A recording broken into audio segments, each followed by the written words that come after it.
अगर आपको भी खाना खाने के बाद गले में जलन होती है, रात में लेटने के बाद गले में जलन होती है, पानी पीने के बाद भी गले में जलन होती है, तो इसे नजरअंदाज करना आपकी सेहत पर भारी पड़ सकता है। गले में जलन का कारण जानना जितना जरूरी है, उसका इलाज करना उससे भी ज्यादा जरूरी है, वरना ये किसी गंभीर रोग का रूप भी ले सकता है। अपनी लाइफस्टाइल को सुधार कर और आयुर्वेद को अपनाकर कैसे आप गले में हो रही जलन को ठीक कर सकते हैं, इसी के बारे में आइए जानते हैं आज डॉक्टर प्रताप चौहान से। डॉक्टर चौहान, सबसे पहले तो हमें ये बताइए कि गले में जलन क्यों होती है और इसके कारण क्या क्या हो सकते हैं। हमारे शरीर में कहीं पर भी अगर जलन होती है, खारिश होती है, खुजली होती है, कहीं पर हीट ज्यादा महसूस होती है, तो उसका एक मुख्य कारण है आयुर्वेद में, जिसको हम कहते हैं पित्त। आयुर्वेद में रोगों की उत्पत्ति के लिए हमारे शरीर में मुख्य रूप से 3 प्रकार के दोषों का वर्णन है, वात, पित्त और कफ। आम भाषा में कहें तो ये 3 प्रकार की ऐसी एनर्जीज हैं हमारे शरीर में जो कुछ ना कुछ काम कर रही होती है। जब वो नॉर्मल स्टेट में होती है तो अपना काम करती है, वो कोई रोग पैदा नहीं करती। तो नॉर्मल स्टेट में वो एक प्रकार से अच्छा काम करती है, लेकिन जब वो विकृत हो जाए, बढ़ जाए, कम हो जाए, उनका बैलेंस बिगड़ जाए, तो फिर अनेक प्रकार के रोग पैदा होते हैं। गले में जलन जो आपने पूछा, इसमें जैसा मैंने कहा कि आमतौर पर पित्त का प्रकोप, जिसको आम भाषा में कई बार हम कह देते हैं कि गर्मी बढ़ गई है, पेट में एसिडिटी का होना, जिसको कि हम कहते हैं कि पेट में ज्यादा पित्त बन रहा है, या हाइपर एसिडिटी उसको कह देते हैं, ये एक इसका मुख्य कारण माना गया है, जिसके कारण पेट में भी कई लोगों को जलन होती है, गले में जलन होती है। तो इसका कारण इसका देखेंगे, पित्त के कौन कौन से कारण है बढ़ने के।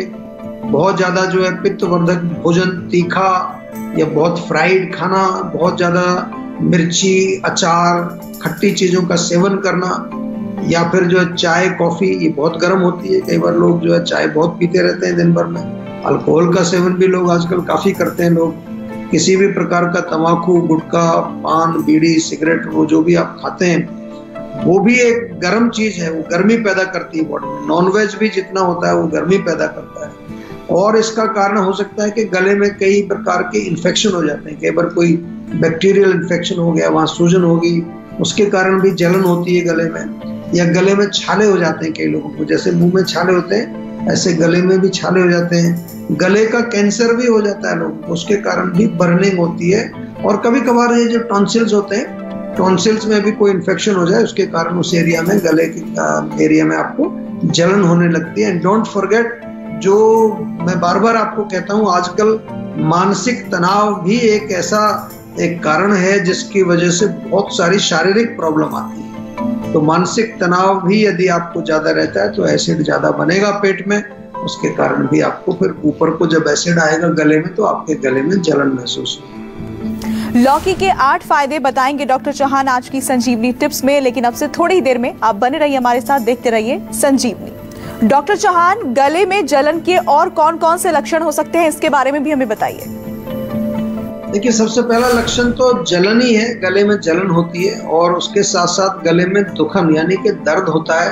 आजकल जैसे सोर थ्रोट कई बार बोल देते हैं ना लोग कि मेरे को सोर थ्रोट हुआ है। गले के अंदर कई बार खुजली भी होती है, कई बार लोग खारिश कर रहे होते हैं अंदर। और उसके साथ साथ भोजन निगलने में या पानी पीने में भी कई बार जो है दर्द होता है गले में। कुछ लोगों को ऐसा लगता है कि कुछ सफोकेशन की सी फीलिंग आ रही है, सांस नहीं आ रहा है, जैसे कोई गला घोट रहा है, ऐसी फीलिंग भी आती है, क्योंकि अंदर जो है वहाँ सूजन हो जाती है। और क्योंकि एसिड का रिलेशन इसके साथ है, एसिड ऊपर आता है, उसके साथ वहाँ इन्फ्लेमेशन हो जाती है। कई लोगों को खांसी भी होती है इसकी वजह से, सूखी खांसी आती है, बिल्कुल जैसे कि कुछ जो निकल नहीं रहा है अंदर से। कभी कभार हल्का सा बुखार भी हो सकता है, गले में बलगम या गले में खराश जिसको आमतौर पर कहते हैं वो भी होती है। कुछ लोगों को डकारें बहुत आती हैं, बहुत जोर जोर से डकारें आ सकती हैं, या फिर खट्टी डकारें जिसमें के एसिड गले में आ जाता है, एसिड रिफ्लक्स जिसको हम कहते हैं, ये भी एक प्रॉब्लम होती है। और इसके कारण, एसिड के कारण आपका ये जो पूरा एरिया है, चेस्ट का एरिया, छाती में जलन होती है, जकड़ाहट सी कई बार महसूस होती है। कई लोगों को तो लगता है कहीं हार्ट अटैक ना हो जाए, घबराहट भी उनको होने लगती है। गला बैठ जाता है कई लोगों का, आवाज भी जो है थोड़ी मोटी हो जाती है, या फिर जो है आवाज ठीक से निकलती नहीं। और एक लक्षण और भी इसमें देखने को मिलता है, गले में जब आपकी प्रॉब्लम हो, एसिडिटी ज्यादा हो, तो कुछ लोगों को सिर में दर्द भी हो जाता है। सकता है, यहाँ तक कि बहुत तेज दर्द जिसको माइग्रेन बोलते हैं वो भी हो सकता है। और इस वक्त हमारे साथ एक कॉलर जुड़ गई है, हमारे साथ सुष्मिता है गुजरात से। बहुत स्वागत है आपका, अपना सवाल पूछिए। नमस्कार डॉक्टर। नमस्कार जी। हाँ जी सर, मुझे ये पूछना था कि रात में खाना खाने के बाद में मेरे थाइस में और बैक में काफी ज्यादा पेन रहता है। अच्छा, ये दोपहर को भी होता है या रात को ही होता है केवल? सर केवल रात में रहता है, दोपहर में उतना पता नहीं चलता है, लेकिन रात में काफी ज्यादा रहता है। और मोशन क्लियर होता है, पेट साफ होता है कि नहीं आपका? हाँ जी सर, समटाइम्स ऐसा होता है कि नहीं होता है क्लियर, लेकिन हो जाता है। और पेट में कोई जलन, एसिडिटी या गैस की कोई मोशन वगैरह? हाँ सर, कभी कभी गैस रहती है। देखिए, मैंने इसलिए प्रश्न पूछा आपको कि आपने बोला खाना खाने के बाद दर्द होता है, और रात को जो है हमारी अग्नि थोड़ी मंद होती है। दिन में दोपहर के टाइम तो अग्नि काफी तेज होती है, तो आप जो खाना खाते हैं वो पच जाता है इसी आसानी से। रात को वैसे भी लोग आजकल थोड़ा हैवी खाना खाते हैं, तो अगर खाना नहीं पचेगा, अपच होगा तो गैस बनेगी। गैस बनने के कारण कमर में दर्द होगा। कमर में जब दर्द होगा उसके कारण फिर थाइज में भी वो दर्द चला जाता है, क्योंकि कमर का कनेक्शन जो है हमारी रीढ़ की हड्डी, वहां से नसें निकलती हैं। कई बार कुछ नसें दब जाती हैं क्योंकि मांसपेशियों में पीछे अकड़ाहट है। तो पहला तो लक्षण इसका मैं यही मानता हूँ कि जो दर्द वाला लक्षण है ये हमारा कहीं ना कहीं अपच से जुड़ा है। तो भोजन को ठीक तरह से पचाने के लिए हमारे कई प्रकार के चूर्ण मिलते हैं। लवण भास्कर चूर्ण बहुत बढ़िया है, उसका सेवन आप जरूर करिए। वो मिल जाएगा ऑनलाइन, हमारे जीवा स्टोर में जाकर के मंगा लीजिए। 1 चम्मच खाना खाने के बाद दोपहर को भी ले लो और रात को भी, दोनों टाइम ले लीजिए। गुनगुने पानी से आपको लेना है। और ये जो तेल होता है, तिल का तेल ले लीजिए, उसमें थोड़ा सा अदरक, लहसुन और अजवाइन, 3 चीजें डाल करके पका दीजिए उसको। और जब पक जाएगा तो उसको छान के रख लीजिए। और रात को सोने से पहले कमर में, थाइज में उस तेल की थोड़ी मालिश कर लीजिए। सुबह भी कर सकते हैं, उससे आपको आराम मिलेगा।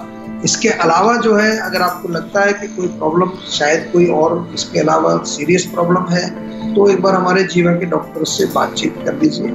और मैं ये मानता हूँ कि ज़्यादा बड़ी समस्या नहीं है, ठीक हो जाएगी। कभी कभार ऐसे जो लक्षण हमारे शरीर में आते हैं, और आयुर्वेद में तो हम बात इसी दायरे में रह करके लोगों का जो है एक डायग्नोसिस करते हैं, और उसके पश्चात फिर उनको बैलेंस करने के लिए आपको औषधि देते हैं। डॉक्टर चौहान, अब ये बताएं कि गले में जलन से बचाव के लिए हम क्या कर सकते हैं? इसको रोकने के लिए हमें क्या खाना चाहिए और क्या नहीं खाना चाहिए?